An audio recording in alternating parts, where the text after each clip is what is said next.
जैसे डरने का हक है। अगर सीसीटीवी कैमरा लगाओ कि तुम कैमरे की जद में हो तो लोग अपने गुटके का थूक भी निगल लेते हैं, लोग थूकते नहीं है वहां। अगर थूकूंगा तो पता नहीं मेरे बारे में लोग क्या गुमान करेंगे। सही, अगर सीसीटीवी कैमरे की नजर में है तो इंसान थूकता भी नहीं, और अल्लाह की नजर में, उसकी निगाह में हम है। हर वक्त वो हमें देख रहा है, और क्या क्या हम नहीं करते। इससे बड़ी मुनाफिकत और जिंदगियत क्या होगी कि अगर इंसान इंसान को देखे तो इंसान के बैठने का अंदाज भी मोहतात हो। अगर कैमरा लगा हो ना तो स्टेज पर लोगों के बैठने का अंदाज भी मोहतात होता है। लोग नाक नहीं पे हाथ नहीं रखते, लोग कोई ऐसी ओछी हरकत नहीं करते जिसकी वजह से लोग मजाक उड़ाए या नाम रखे या कुछ कहे। अगर कैमरे में कैद हो रहे हो अपने जैसे इंसान ने के बनाए हुए कैमरे में, तो कितनी मोहतात लाइफ हो जाती है। और कुदरत की निगाह में, बल्कि कुदरत के कैमरे के अंदर कैद हो रहे हैं, और वो भी लिखा जा रहा है, रिकॉर्ड बन रहा है, सब कुछ हो रहा है। लेकिन कितनी गैर मोहतात जिंदगी, कितनी गैर मोहतात। कभी हमने तसव्वुर भी किया इसका? अल्लाह हमें देख रहा है और सबको देख रहा है। यहां बात आगे बढ़ाने से पहले उस आराबी के सवाल की तरफ और मेरे आका के जवाब की तरफ जाने से पहले यह बात भी कहूंगा, दूसरों के देखा देखी अल्लाह को मानने वाली कौम के हालात भी बदलते जा रहे हैं।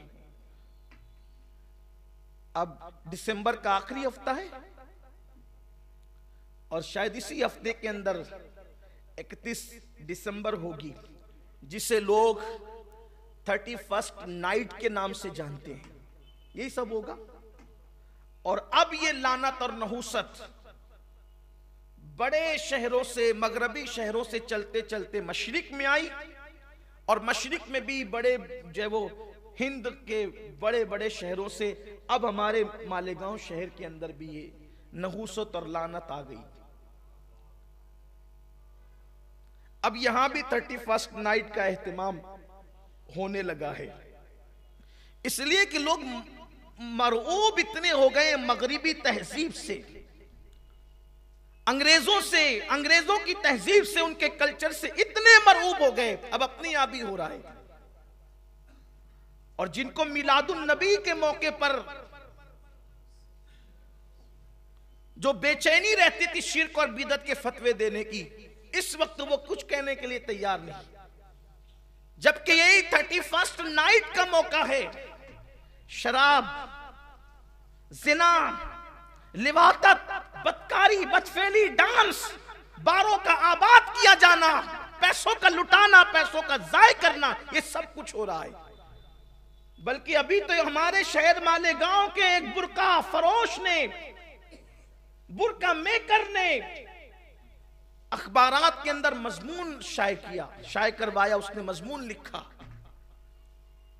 मजमून का खुलासा यह है कि हमारे शहर के बुर्का फरोश के पास जो लड़कियां या उसका नुमाइंदा बुर्का सिलाने के लिए ले जाता है, वो 31st नाइट से पहले बुर्के का मुतालबा करता है। और उनका कहना यह है, उस बुर्का फरोश का कहना यह है कि यह सिलसिला बरसों से चल रहा है। अब यहां पर कहने की बात यह है, दो चीजें हैं। एक तो यह कि अगर 31st नाइट के लिए बुर्के सिए जा रहे हैं तो कहीं ऐसा तो नहीं कि मुस्लिम बेटियां भी 31st नाइट में शरीक हो रही है। अगर यह सूरत हाल है तो फिर चुल्लू भर पानी में डूब मरने की बात है, क्योंकि जिस मजहब ने औरत को नमाज पढ़ने के लिए जमात के साथ मस्जिद में जाने से रोक दिया फितने की वजह से, असल हुक्म तो यही है, असल हुक्म दौरे रिसालत से यही है कि औरत मस्जिद में जा सकती है, लेकिन फितने के खौफ से सैयदना फारूक आजम ने रोक दिया कि नहीं, अब औरतों की इज्जत को खतरे में देखकर या औरतों की कैफियत को देखकर उनकी आबरू को बचाने के लिए फारूक आजम ने कहा, अल्लाह की बंदियां अब अल्लाह के घर में नहीं आएंगी इज्जत की हिफाजत की खातिर, और फिर रोक दिया गया औरतों को मस्जिद से। तो जिस मजहब के अंदर औरतों की इज्जत के तहफ्फुज खातिर औरतों को मस्जिद में जाने से रोक दिया गया है, उस मजहब की मानने वाली बेटियां फिर 31st नाइट मनाने के लिए किस तरीके से बारों की तरफ जा सकती है, किस तरह आबरूओं का सौदा कर सकती है। अगर गुंबदो मीनार के शहर में ये बात है तो हम बहुत दर्द के साथ ये कहते हैं, ये बहुत बड़ा अलमिया है। बाप को, भाई को, घर के लोगों को तवज्जो करना चाहिए कि ऐसा क्यों हो रहा है। लेकिन मेरा गुमान कहता है, मेरे दिल की आवाज कहती है, मेरे ज़मीर की आवाज कहती है कि मेरे शहर मालेगांव की बेटियां ऐसा नहीं कर सकती। अल्लाह अकबर। आज भी उनके अंदर ईमानी जज्बा, हया, गैरत, परहेजगारी मौजूद है। तो फिर ऐसा क्या हो रहा है? तो बात यह है, जो लड़कियां मजहबी है, जो लड़कियां मसलकी है, जो लड़कियां मशरबी है, यानी दीन, धर्म, मसलक व मजहब से जिनका ताल्लुक है, वो कतई ऐसी नहीं है, बल्कि वो लोग जो जराइम पेशा लोग हैं, वो बुर्के को बदनाम करने के लिए, या जो मुशरिकीन हैं, जो लोग जिनका इस्लाम से ताल्लुक नहीं है, वो लोग बुर्के को बदनाम करने के लिए जब जिना के अड्डों पे जाते हैं तो बुर्के पहन करके जाते हैं। जब वो जिना के अड्डों पे जाते हैं तो बुर्के के साथ जाते हैं। उसकी वजह यह है कि एक तीर से दो शिकार हो जाए, एक तो उनका चेहरा बच जाए और दूसरा ये कि बुर्का पहनने वाली बच्चियां बदनाम हो जाए।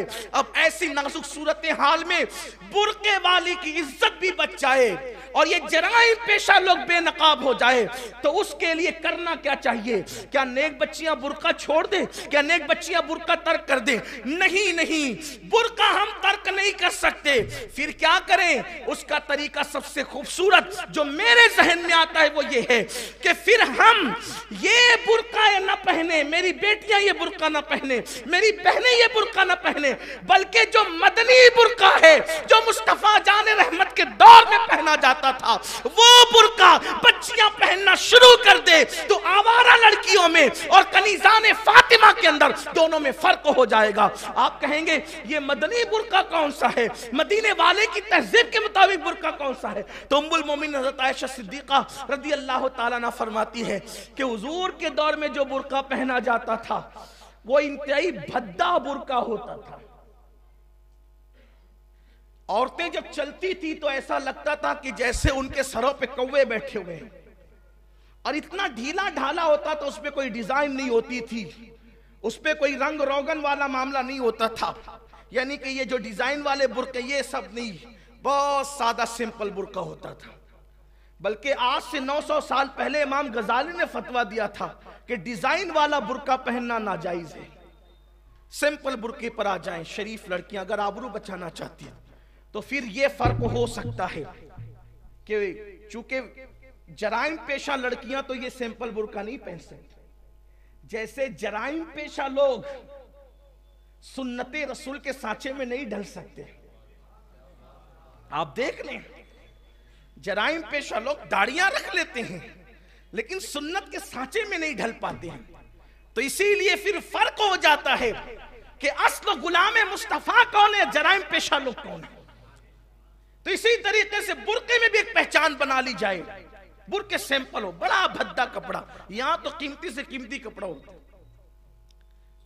एकदम सिंपल कपड़ा, इज्जत ही बचाना। मैं कहता हूं अगर सिंपल कपड़े में इज्जत बचती है तो वो डिजाइन वाले करोड़ रुपए के बुर्के से बेहतर है, क्योंकि इज्जत से बढ़कर कोई चीज नहीं है। हम मुजम्मत करते हैं इसकी। 31st नाइट को जो बुर्के का मिसयूज हो रहा है, मैं फिर कहता हूं मुस्लिम बच्चियां मेरी कौम की इतनी बेबाक नहीं है, क्योंकि मुझे यकीन है उनकी आबरू पर और उनकी हया पर।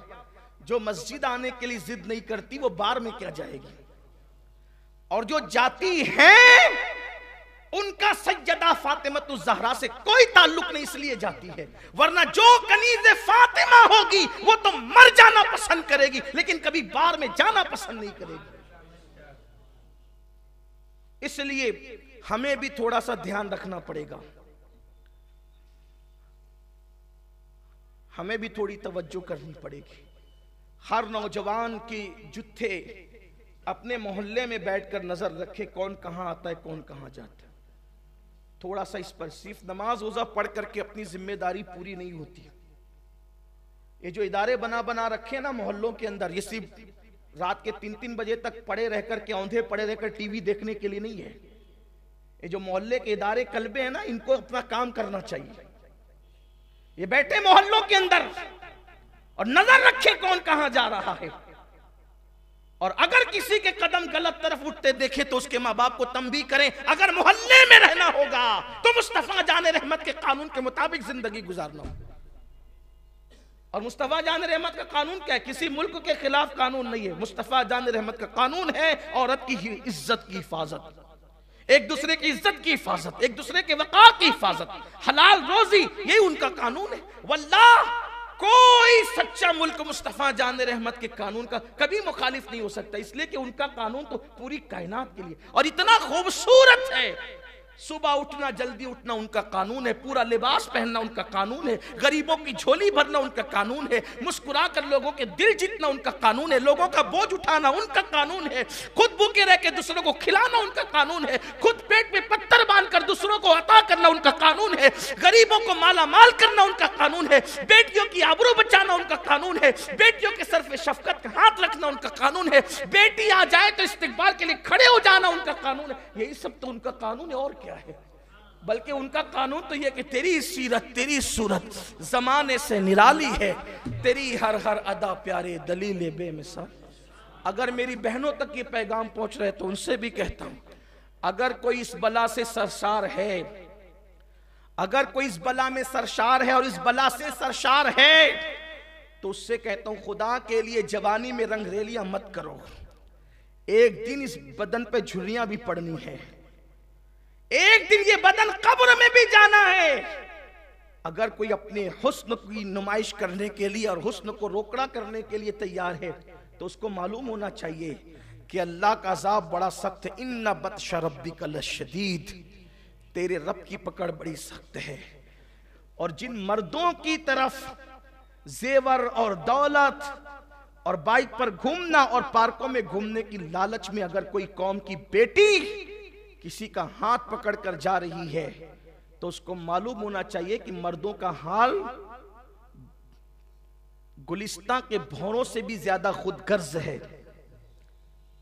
भौरा एक मर्तबा फूल का रस चूस करके जब भाग जाता है तो दोबारा कभी उधर का रुख भी नहीं करता। यही हाल मर्दों का भी।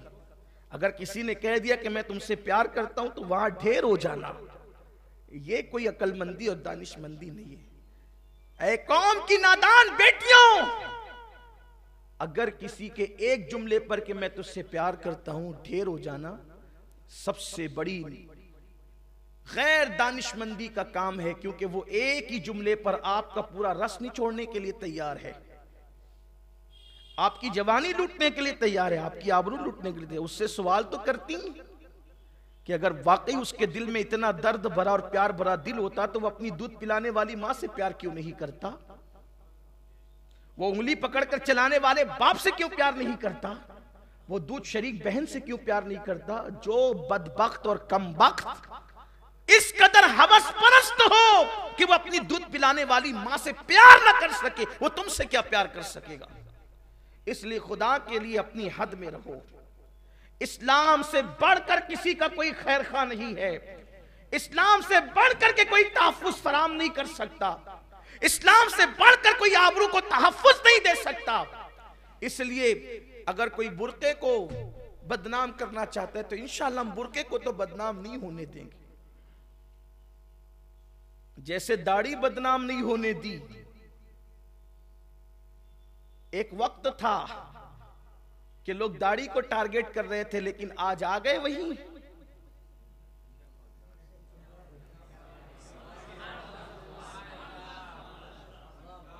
दाढ़ी को टारगेट करने वालों जब बाल सफेद हो जाते हैं तो फिर दाढ़ी को टारगेट करने वालों को ही वही, आखिर दाढ़ी में कुछ तो है कि मरने से पहले आपको दाढ़ी सूझ रही है। दाढ़ी में कुछ तो है। अगर दाढ़ी दहशतगर्दी की अलामत होती तो फिर बुढ़ापे में आपको क्या सूझा? पता चला दाढ़ी में कुछ तो है। ये दाढ़ी की बात बड़ी गाढ़ी है, आसानी से वहां तक रसाई हो जाए तो अल्लाह कबूल फरमा ले। तो लोग बहुत टारगेट कर रहे थे दाढ़ी को, लेकिन दाढ़ी तो फिर दाढ़ी है ना, मुस्तफ़ा जान रहमत की सुन्नत, और महबूब की सुन्नत में कभी दहशतगर्दी नहीं हो सकती। लोग देर से आते हैं मगर वहीं आते हैं जहां मेरा महबूब होता है, जहां मेरे आका सल्लल्लाहु अलैहि वसल्लम की सुन्नत होती है। अल्लाह तबारक व तआला महफूज रखे और अल्लाह बुरके को भी तहफ़्फ़ुज़ फराम करना है।